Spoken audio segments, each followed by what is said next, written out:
Pere Mir es psicólogo, grupoanalista y experto en la obra de Paz de Maré. ¿Por qué te interesó tanto la obra de Paz de Maré, Pere? Bueno, yo conocí a Pat en el año 1989, que vino a Barcelona con dos objetivos. Uno era, nosotros habíamos formado una cooperativa que se llamaba Grup de Análisis Barcelona, los cuales estaban un grupo de colegas y colegas que que estaban muy interesados en el trabajo grupal, en montar talleres, seminarios, supervisiones. Entonces esto se llamaba Grupo de Análisis Barcelona. Estaba dirigida por el doctor Juan Campos, que era muy amigo de Paz de Maré. Y entonces, como la primera actividad que hicimos fue la de que él vino, Paz de Maré vino a conducir un curso intensivo, un seminario intensivo de grupo análisis en el Colegio de Médicos de Barcelona. Entonces allí estuvimos un viernes, sábado y domingo, que además yo no pude participar mucho porque era el traductor, entonces fue un poco complicado. Pero bueno, la experiencia fue muy interesante porque vino gente del País Vasco, de Valencia, de muchos sitios, que éramos unas 30 personas. Y luego se fue a participar en el simposium de la Sociedad Española de Psicoterapia y Técnicas de Grupo en Pamplona. Y allí también condujo 3 o 4 grupos grandes. Y allí es donde yo lo conocí. Le editamos el texto La historia del grupo grande y sus fenómenos en relación con la psicoterapia grupo analítica. Y ese fue el primer contacto. Lo que me impactó de él, porque yo creo que fueron dos cosas. Una, su tremenda humildad, un hombre profundamente humilde, y la capacidad de escucha que tenía. Es decir, tú te ponías a hablar con él y él, todo su cuerpo, la sensación era que estaba aprendiendo de ti. Y eso no es algo muy común en gente que lleva el recorrido que tenía él. Era un largo recorrido y además una formación muy extensa en muchos campos, no solo en psicoanálisis ni en grupo análisis, sino en filosofía, en lingüística, en política, en sociología, etc. ¿Qué aportaciones cree que ha hecho Paz de Maré en el grupo análisis? Bueno, yo creo que ha hecho una aportación fundamental. Ha sacado el grupo análisis del grupo pequeño, de lo que sería lo pregenital, lo edípico, y lo ha pasado a lo sociocultural. Este es el cambio más importante que ha realizado con respecto al grupo análisis. Pero, ¿podría explicar qué tipología de grupos existen en grupo análisis? Porque ahora ha hablado del grupo pequeño. ¿Y qué aspectos, así a nivel resumen, de la personalidad se desarrollan en cada uno de ellos? A ver, en el grupo pequeño está claro que se trabaja todo lo que sería lo familiocéntrico, lo que tiene que ver con lo pregenital y la cosmología edípica. Esto es lo que se reactivan son los conflictos que se suceden en la familia. Los grupos medianos y el grupo grande yo creo que pasan a otro nivel. ¿Cuál sería este otro nivel? Este otro nivel es que yo no digo que no puedan ser terapéuticos el grupo mediano o el grupo grande, pero este no es el objetivo del grupo mediano o del grupo grande. El objetivo del grupo mediano o del grupo grande es aprender a dialogar. Y de algún modo el final sería que no es socializar al individuo, sino humanizar a la sociedad. O sea, el grupo mediano no está tan conceptualizado en el campo de la psicoterapia de grupo. ¿Comparte esta idea? Sí, por la misma razón, efectivamente, el grupo mediano Cuando hablamos de mediano, no sé de qué tamaño hablamos. Si hablamos de 20, 13 a claro, 20, ¿no? Más o menos. claro, sí, 15, 20. Ah, Claro, para mí estos grupos el objetivo no puede ser un objetivo terapéutico. Debe ser un objetivo en el que evidentemente se van a producir cambios y esos cambios van a ser terapéuticos a nivel individual. Pero el objetivo final es otro, porque la misma dinámica del grupo nos lleva a una dinámica donde lo que se pone en primer lugar es lo sociocultural ujú. y, Ah, y lo político también. ujú. Hablando del grupo mediano, ¿qué aportaciones únicas cree que tiene, a diferencia del grupo pequeño y el grupo grande? Bueno, yo creo que la aportación está muy relacionada con el grupo grande. Es la aportación de aprender a dialogar. Ujú, A diferencia de los grupos pequeños, que son grupos más de carácter más instintivo, el grupo grande y el grupo mediano hay que aprender a dialogar. Y aprender a dialogar implica un tiempo y un proceso. No es fácil. Y yo creo que esta totalmente. esa es la diferencia fundamental. Que, y luego, si acaso, haría un énfasis en la conducción de este tipo de grupos. ¿Cómo cree que se tiene que conducir un grupo mediano o grande? Claro. A ver, yo creo que no hay unas reglas establecidas, porque cada grupo mediano, si nos ubicamos en el grupo mediano, tiene que aprender a dialogar y ese diálogo será específico de este grupo mediano. Lo que sucede es que mi impresión, estando más que en grupos medianos, probablemente en grupos grandes, pero creo que también es válido para grupos medianos, donde por parte del conductor o conductores se intenta hacer una interpretación grupo analítica o psicoanalítica. Y llega un momento que suena mucho a cliché, es decir, que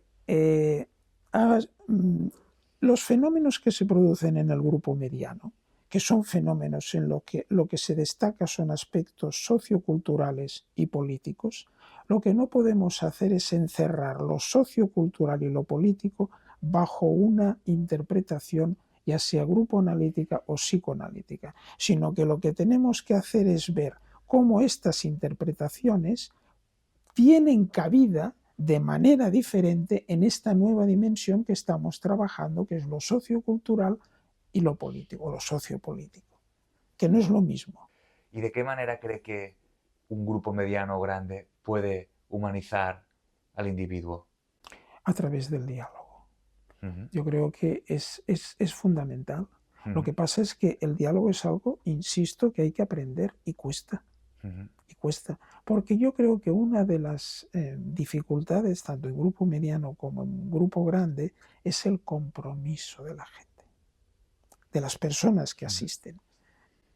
Nosotros tuvimos una experiencia con Pat de Maré cuando vino y, como he dicho antes, hizo este intensivo en grupo grande. Cuando acabamos el intensivo, él nos animó a que montáramos un grupo grande en Barcelona, porque era un hombre que transmitía una actividad inmensa, una energía inmensa. Y montamos un grupo grande en el Hospital de la Santa Creu y Sant Pau, en Barcelona, que duró 3 años y medio. Éramos al principio unas 50 personas y luego se acabó reduciendo a 15, 16 y finalmente tuvimos que cerrar el grupo. Y creo que era un grupo multidisciplinar, porque sí había psiquiatras, había médicos, pero había filósofos, había antropólogos, había historiadores, había educadores, un grupo fantástico, pero el compromiso, nos reuníamos una vez cada 15 días, pero no se sostuvo en el tiempo. Yo creo que este es el gran problema de los grupos medianos y de los grupos grandes, ¿no? Sostenerse en el tiempo. ¿Por qué? El compromiso. Creo que habría que trabajarlo un poco más. Como sabe, impulsamos y facilitamos un grupo mediano, grande, abierto a la comunidad para reflexionar sobre los aspectos sociales que inciden en el bienestar emocional. ¿Cree que este formato se correspondería a un dispositivo de grupo como grande o mediano como el propuesto por Pat de Maré? Absolutamente. Pienso que si estuviera Pat de Maré aquí en este momento, os felicitaría enormemente. Estaría encantadísimo. Nos Sí, sí, encantaría conocerle, sí, sí. haberlo conocido.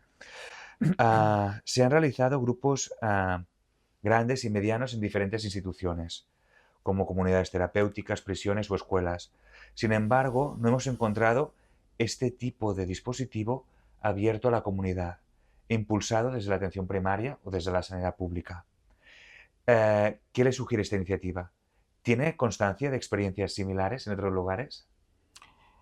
En España, en atención primaria, aparte de lo que estáis haciendo vosotros, no. No, no, en absoluto. No, no digo que no estén, pero que no lo Que no los conozco. conocemos. Yo no los conozco. Mm. En Europa sí, los grupos de reflexión ciudadana llevados a cabo por Marina Mojovic, una psiquiatra creo que es serbia, que bueno, se montaron estos grupos para tratar de paliar los traumas ocasionados por la guerra entre Serbia y Bosnia. Y ahora se han expandido a Italia, en el sur de Italia. Muy bien. Que antes hemos hablado un poco de la conducción de estos tipos de grupos, ¿no? De incentivar el diálogo. ¿Qué aportaciones considera que se podrían hacer para su dinamización? ¿Cómo cree que tiene que conducir un grupo grande o mediano? Bueno, primero habría que, yo creo, tratar de dar el máximo de publicidad posible para que en la sociedad o en núcleos o en comunidades pequeñas o grandes pudiera haber estos espacios que creo que son muy importantes. El estilo de conducción, yo creo que el estilo de conducción, Pat de Maré hablaba de convener, el que convoca, no tanto el que conduce, sino el que convoca. Lo cual nos está dando una pista de que evidentemente si la persona que conduce el grupo considera que en un momento dado este grupo está atascado por alguna razón, bueno, yo creo que se ha de intervenir y si es necesario, interpretar. Pero dejar que el grupo vaya creando su propia cultura, lo de la famosa microcultura. Porque con la microcultura es de donde podemos incidir en un cambio. Y en un cambio que para Pat de Maré siempre estuvo la idea de un cambio social. Siempre. Porque los orígenes de Pat de Maré son esto. Pat de Maré no se analizó en un diván 20 años ni 15. No. Él hizo un análisis con la doctora Karen Stephen no llegó al año, y luego ya empezó a hacer experiencias de grupo grande, o seminarios de grupo análisis con Fuchs después de la Segunda Guerra Mundial. ¿Qué beneficios cree que tiene este tipo de grupo para los participantes a nivel individual y para la comunidad?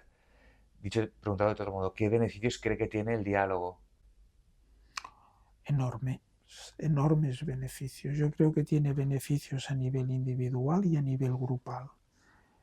Y máxime en este momento donde estamos en una sociedad muy confrontada, tremendamente confrontada, ya sea A, B contra A contra B. Yo creo que sería un momento muy importante de que se pudieran establecer grupos, porque al establecer grupos, estar sentados en un grupo donde hay gente que por supuesto va a pensar de diferente manera, nos permite el diálogo nos permite el reconocimiento del otro como alguien diferente. Y esto implica dos cosas. Para mí, mi idea es que implica dos cosas. Una, ser capaces de atravesar una situación de incertidumbre, porque lo que yo digo no es la única verdad. Hay otras verdades, y eso lo definía muy bien el poeta Salvador Espriu, cuando decía que la verdad es un espejo que se ha roto en 1000 pedazos y cada uno tiene un pequeño fragmento.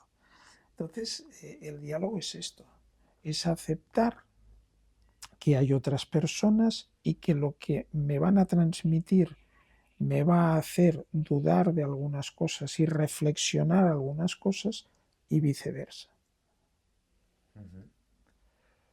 ¿Cómo cree que la energía psíquica inicial de confusión, odio,